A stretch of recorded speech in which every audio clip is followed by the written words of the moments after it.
دوستانو د تیرو اونۍ په ادامه په شخصیت لوړونه باندې یا په شخصیت پیژندنه باندې بحث کوو. نن مشخص موضوع باندې په دې ده چې څنګه کولی شو خپل شخصیت لوړ کړو، د خپل شخصیت د لا ښولو لپاره کوم کارونه ترسره کړو. دوستانو ته لیدلي وي ځینې ماشومان دي دغسې کارونه ترسره کوي، سړی حیران ورته پاتې شي چې هغه لوی کس د لوی په کس پیښې کوي، په اصطلاح هغه تقلید یې کوي. خو ځینې لویان دي بیا د ماشومانو کارونه ترسره کوي چې بیا سړی حیران پاتې شي چې دا ولې دغسې کېږي. د همدې موضوع په اړه راسره په خپرونه کې د ټولنیزو چارو شنونکی ښاغلی ادریس ځاځی میلمه دی چې ښه راغلاست او سړي ماشي ورته وایم. ځاځی صاحب خیر راغلی، سړی بشي. مننه کوم. سلامونه نیکې هیلې تاسې ته ټولو درنو لیدونکو او اورېدونکو ته او تاسې تکړه تخنیکي ټیم همکارانو ډېره مننه کوم. ځاځی صاحب د شخصیت لوړونې لپاره که داسې پوښتنه وکړم چې دغه شخصیت لوړونه کسبي ده که نه په درون کې د انسان ده؟ مننه کوم. رب اشرح لي صدري ويسر لي امري واحلل عقدة من لساني يفقهوا قولي. بسم الله الرحمن الرحیم. کمال صاحب دا هم حرصي ده او هم له ټولنې څخه اخیستل کېږي. که حرصي انتقال شوله له پلار او نیکه نه ورته انتقال شوله خو هغه بیا اسانه ورته هغه بیا خوی عادت تغیر نه کېږي. او که بیا ټولنې ور زده کړل د ماشومتوب کې شپږ کلنۍ پورې دا هم ورته اسان دی، ناخودآګاه یا لاشعوري ډول باندې زده کوي. که بیا څه موده تېره شوه زده کړل هغه بیا لږ مشکل وي، لږ دشوار وي، لږ سټیپونه یې سخت وي. او د شخصیت لوړونې پر دغه باندې کمال صاحب د تېرې هفتې کې موږ دې باندې کلي بحث وکړو. اوس غواړم جزوي بحث ورباندې وکړو چې شخصیت سره کمال. ښه خبره ده، ښه خبره. زما مور د عمر زیات هغه هر وخت یو متل کوي چې بزرګي نه به سال است نه به مال است. ښه خبره. دا لوی عادتونه، لوی خویونه، د لویانو پیښې دا نه مال پورې تړاو لري او نه په سن پورې تړاو لري. لکه داسې مخکې یادونه وکړله چې هم کولی شي ماشومان هغه پیښې وکړي او مشران د ماشومانو پیښې سره کوي. هغه کې تر ټولو مهم او اول رکن چې دی عفو او بخشش دی.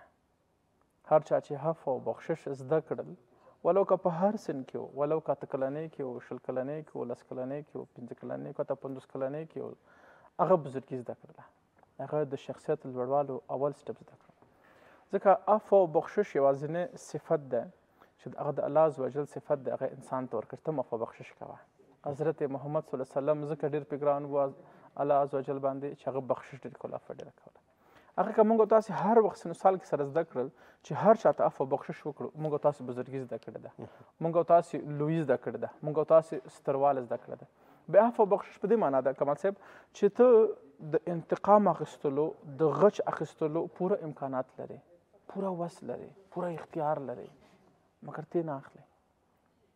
یو هغه چې نه وس لري، نه اختیار لري، نه زه درته موقع برابره ده او نه د لاس ورته رسېږي، یو هغه عفو بخشش ما بخښلی زه، یو هغه بخشش مجبورۍ به کوي، مجبوري بخششي، یو هغه بخشش چې زور دم رسېږي، وس دم رسېږي، نفر هم درته برابري، مګر ته بیا وایې چې نه ما بخښلی، ما ګذشت درته کړی دی. دا بزرګي خاصیت ده چې وس دم رسېږي، زور دم رسېږي، نو ته بخشش ورته کوې. د دې په ځای چې ته د غچ اخیستلو باندې خپل ذهن، خپل فکر، خپل افکار، خپل فعالیت مشغول کړې، د دې پر ځای ته خپل تمرکز پر دې باندې کوي چې زه سره کوم ځان بهتره کړمه.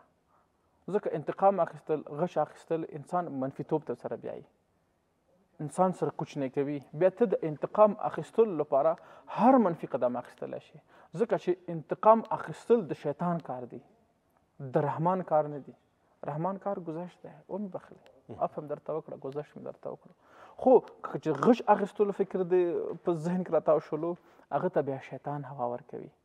شیطان تا شخصیت بیا تر شیطانته پورې رسوي، هغه کارونه در باندې کوي چې هغه ستا شخصیت ته ضربه رسوي، ستا انسانیت ته ضربه رسوي. ځکه ویو که نه چې عفو او بخشش رحماني صفت دی، عفو او بخشش د پیغمبرانو صفت دی. موږ تاسو ټولنه کې عفو او بخشش د بزرګانو صفت دی. دویم هر کله چې کمال صاحب موږ او تاسو ځای وپېژندلو، د ځای ارزښت سره وپېژندلو. زموږ او تاسو ډېر مشران دي ګیرې تک سپینې مګر ځای سره نه پېژني. موږ ډېر ماشومان دي تقریبا 10 کلنۍ 15 کلنۍ کې ځای سره پېژني. د ټوکو ځای، د ژړا ځای، د خندا ځای، د چکر ځای، د تګ راتګ ځای، د پاکوالي ځای، د نظافت ځای. یعنې که تا ځای وپېژندلو، زه کوم ځای که کومه خبره وکړم تا بزرګي حاصله کړله، ته هوښیار شولې، ستا شخصیت کې لوړوالی راغلی دی. حتی زمونږ ځینې خالیان په دې هم نه پوهېږي چې کوم ځای کې سګرټ ووهي، کوم ځای کې بتربګي د معافي نسوار ووهي واچوي. یعنې هغه آداب هغه لومړني قدمونه هم زموږ او تاسو څخه مشوش شوي دي. موږ او تاسو په دې نه پوهېږو، ډېر ښه مجلس کې به سر ناست یو نفر راشي د سره ټوکه وکړي. دا ټوکې ځای نه دی، دا رسمي ځای دی. تا سره زه منم چې ماشومتوب نه رالوی شوی یم، تا سره زه منم ستا زه ښه ملګری یم، دا در سره منم چې خنډیوال مې خامراز مې. خو دلته چې زه کوم ځای کې ناست یم، دلته زه اوس رسمي وظیفه کې ناست یم. دغه ځای کې تا سره زه ټوکه نه شم کولی، دې ځای کې تا سره زه خندا نه شم کولی، دې ځای کې تا سره ژګرخونې نه شم کولی، دې ځای کې تا سره هغه روش نه شم کولی کوم چې تا سره کور کې کوم. یعنې ته باید ځای وپېژنې. هر کله چې تا ځای وپېژندلو، تا ځان وپېژندلو، تا خپل شخصیت وپېژندلو. چا سره چې روش وکړي بیا چې نه ته تغیر شوی، ته بدل شوی، تا کې غرور پیدا شوی. نه، کوم ځای کې چې تا زنګ وهلی، کوم ځای کې چې تا خبرې کولو، کوم ځای کې چې تا رفتار کولو، هغه ځای زما رسمي ځای و. هغه ځای د ټوکو نه و، هغه ځای د رشخند نه و، هغه ځای د هغه فعالیت نه و چې تا سره ما کور کول، تا سره ما کوڅه کول، تا سره ما په بل ځای کولو. هغه ځای دغه ځای نه و. یعنې که موږ تاسې د هر خبرې لپاره، د هر فعالیت لپاره یو مشخص ځای ولرو، وپېژنو د ځای، هغه موږ تاسې ټولنه کې بیا زموږ شخصیت لوړوي. هر چا سره په خپل ځای کې ټوکه، هر چا سره په خپل وخت کې ټوکه، هر چا سره په خپل وخت کې غم شریکي، هر چا سره په خپل وخت کې خوشحالي، هر چا سره په خپل وخت کې هماغه موضوع راچول. دا د شخصیت د لوړوالي یا د شخصیت د پېژندنې یا د شخصیت د برتري ورکولو بهترین سټپ دی. دریم کمال صاحب چې هر کله موږ تاسې کشر او مشر وپېژندلو چې د مشر کوم حد حدود دي او د کشر کوم حد حدود دي. د مشر سره کم احترام وشي او په کشر باندې سره کم شفقت وشي، موږ تاسو شخصیت کې لوړوالی راغلی دی. یعنې موږ تاسو خپل ځان سره پیژندلی دی چې ما نه څوک لوړ ده، ما نه څوک کوچنی دی. زه خپل مشر سره کم رفتار وکړم او زه خپل کشر سره کم برخورد وکړم. زموږ تاسو نه څه ورکه دي، مشر نه احترام غواړو، کشر نه شفقت غواړو. موږ تاسو دغه احترام او شفقت سره مکس کړي دي. ام له کشرانو احترام غواړو، ام له مشرانو شفقت غواړو. احترام په دې معنا چې یو ورځ هم درنه لوی وي، یو ویښته هم په سر کې سپین لګېدلی وي، یو جوړ کالي هم تا څخه زیات زاړه کړي وي، هغه تا څخه مشر ده، هغه تا څخه پوهه زیاته ده، په تا باندې د هغه احترام فرض ده، په تا باندې دغه احترام واجب ده، په تا باندې دغه احترام سنت ده. بیا د احترام یې وکړي، ولو که هغه د پلار یي، کاکا یي، ماما یي، خاله یي، عمه یي، هر څوک د ټولنې تا نه مشر ده، تا نه تجربه ډېره، تا نه فکر ډېر ده، تا نه فکر افکار ډېر دي. ته دغه باید احترام وکړي، ته باید گذشت وکړي. شفقت به هر ماشوم، ستا نه ماشوم ده، صحاب یې وکړه، اشتباه یې وکړه، غلطي یې وکړله، هغه باندې ته باید شفقت وکړي. دا نه دی چې ماشوم که لار ناست وي خپل درس لیکي، ته به هغه باندې شفقت کوې. شفقت دې ته وي چې هغه شوخي وکړي، مستي وکړي، څه مات کړي، څه خراب کړي، ته د دې په ځای چې هغه باندې وار وکړي، ګزار وکړي، منت ورباندې وکړي، هغه باندې لاس راته کړي چې بچي راځه خوا ته مې کښېنه، دا کار بیا داسې مه کوه، دا کار دې غلط و، دا کار اشتباه و، دا ګیلاس دې مات کړو، دا ګلدان دې مات کړو، دا موبایل دې خراب کړو، دا بیا ماته نه کړي. دا د شفقت وي. دا د شفقت نه وي چې کلار ماشوم ناست د دې خوا کې ناست یم، هغه مو خیار د زه څه ورته نه یم ځکه زما دې باندې شفقت ده. شفقت دې ته وي چې هغه غلطي وکړل، ته غلطي باندې تېر شي. احترام دې ته وي چې یو مشر ده، کیدای شي غوسه درته وکړي، کیدای شي پټکه در باندې وکړي، کیدای شي وار در باندې وکړي، کیدای شي ورځ باندې یو ورځ پلار کور ته راځي، بیرون جنګ کړي، بیرون لانجه کړي، بیرون دعوه کړي. افغانستان د هر لحظه هر امکانات د دې شته چا سره په یو عادي خبره باندې ستا شخړه جوړه شي، که د وار او د واه لاس دغه نه د لفظي شخړه خو تمام ورځ یو بل سره لګیا وي شخړې سره کوو. کیدای شي هماغه غوسه کور ته راشي، پلار یې تا سره غوسه وي، دا ځان ته مه دروغ، پلار د خو مشر موږ تاسې د بالیوډ څخه ډېر متاثره شوي یو. او بالیوډ کې یو دغه ده خبره ده، وایي مشر هغه مشر ده چې خپل مشرتوب وپېژني، چې خپل مشرتوب نه واوښتلو بیا ته نه ته کشر، هغه نه مشر ده، بیا وهه راسره وهه ورسره. یعنې مشر تر هغه پورې مشر دی چې تر څو پورې ستا صبر او حوصله ورته وي. دوی داسې کوي نه چې مشر واوښتلو بیا ته هم کشر نه، هغه مشر نه ده، بیا سره کوه. یعنې موږ تاسو ته اسلامي داسې نه ده، دا د اسلام اصول نه دي، دا د اسلام اصول نه دي. پلار تر هر حده پورې په تا حق لري، بغیر د دې نه ستا د کفر څخه دغه کې منکر کې مور پلار. مګر موږ ته دغه هندي فلمونو، هندي دنیا داسې را زده کړې ده چې پلار تر هغه پورې پلار دی چې تا ته ډوډۍ راوړي، تا ته پیسې درکړي، خرچه درکړي، په تا د شفقت لاس راتېري. که دا بس شول بیا پلار هم یو عادي شربند دی ورسره وهه، څه چې درته وي ته ورته وایه، څه چې درته وي مور ته وي ته ورته وایه. نه، موږ ته اسلام راښودلي دي چې پلار و مور بغیر د کفر نه هر خبره ورسره مني. یعنې تر هر حده پورې د پلار و مور تر مخکې به خوف نه کوي. یعنې احترام تر هغه حده پورې، احترام تر هغه حده پورې. پنځم کمال صاحب، خپله غلطي منل.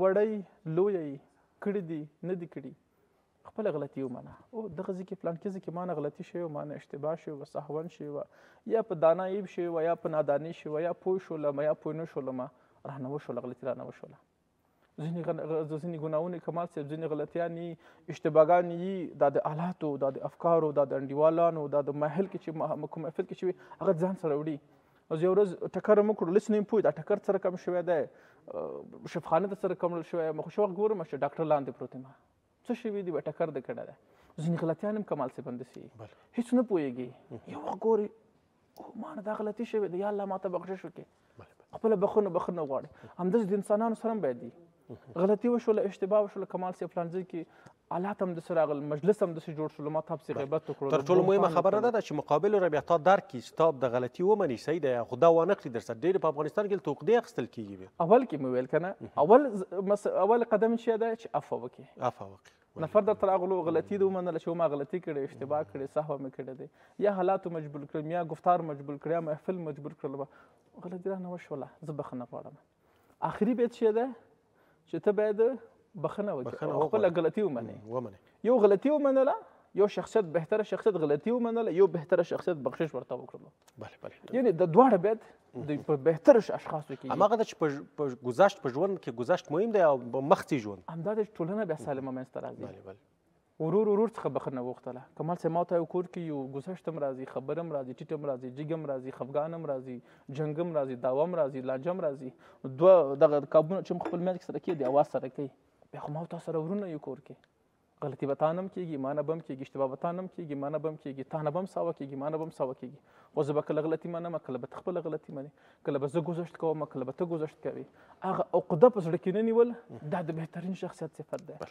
دا خپله غلطي منل دا د بهترین شخصیت صفت ده دا چاته بخښش کول دا د بهترین شخصیت صفت ده کمال صاحب په هر دین کې په هر مذهب کې په هر ژبه په هر سمت کې د دنیا پر ټولو هیوادونو کې دو خبرې اهم دي چې بهترین اشخاص خپله غلطي مني او بزرگ اشخاص ستر اشخاص هغه به عفو کوي دو نفر شول یو گذشت کوي او بل عفو غواړي ما غلطي کړې ده ما وبخښه تا غلطي کړې ده ما بخښلی خدای پاک دې وبخښه باوجود د دې چې ما سره امکانات هم وي ستا دغه ضرر نه در سره وم یعنې دا هغه کارونه دي چې شخصیت لوړونه رامنځته کوي شخصیت لوړوي دا هغه کارونه دي کمال صاحب چې په هر سن کې ته په دغه باندې پوه شولې دغه کارونه د سره مراحت کړل ته بزرګ یې ضرور ده چې په ګیره کې د سپینو لګېږي په سر کې د سپینو لګېږي او ملا د سره کوپه شي او د دنیا آخر سر ته رسېدلی عمر د آخر ته رسېدلی په دې باندې پوه شي نه همدا اوس دستي دا کومې خبره چې وشولې که په دغه باندې 100% هم هغه وشي یعنې په دې معنا چې موږ او تاسې د شخصیت لوړواړي هغه اصلي رکن زده کړی دی موږ او تاسې د هغه اسلامي رکن زده کړی دي موږ او تاسې د ټولنه کې د ښه والي ښه بهتروالي د ټولنې د نظموالي لپاره قدمونه ډېره مننه کومزاده صاحب په لنډو کې پیغام مو څه دی څه ویل لري هېوادوالو ته کمال صاحب زما دا دغه ده چې باید هر نفر مثبتوالی مثبت فعالیتونه مثبت افکار له خپل ځان څخه شروع کړي یعنې پر بل باندې غور کول باید خپل ځان نه شروع کړي یو نوي کلن سړي څخه یو چا پوښتنه وکړه چې ستا د ژوند تر ټولو ستره تجربه چیرې دی هغه ورته ویلي که زه چېرته بیرته دنیا ته راشم زما د دې پر ځای چې بل ته نصیحت وکړم زه په خپله ګناه باندې چې وکړم کار وکړم او هغه ګناه څخه به ځان وژغورم یعنې موږ تاسې باید له خپل ځان څخه شروع کړو له خپل ځان څخه مثبتوالی شروع کړو تر څو بل ته ورته وکړو انشاءالله اوس قدرمن ادریس تازه چې زموږ سره په خپرونه کې ګډون وکړ تاسو چارې کې بریا وغواړو